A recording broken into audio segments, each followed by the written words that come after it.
Testing electrical wires at home can be dangerous if it is done incorrectly. Electricity cannot be seen, but even standard household voltage can cause serious injury if handled without proper precautions. This video is for educational purposes only, and if you are ever unsure, the safest option is to contact a licensed electrician.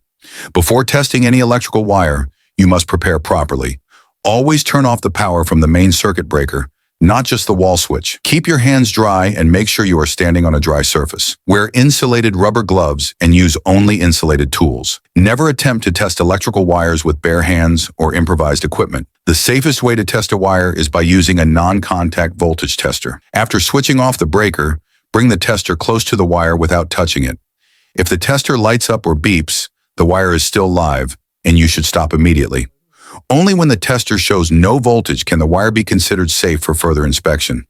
Always double-check, because assumptions lead to accidents. Many people get shocked because they rely on wall switches, skip voltage testing, or work in damp conditions. These mistakes can be extremely dangerous. Electricity does not forgive errors, and even a moment of carelessness can result in serious injury. If you cannot identify the correct circuit breaker, if the wire insulation is damaged, or if your voltage tester gives inconsistent readings, do not continue. In these situations, calling a licensed electrician is the safest and smartest decision.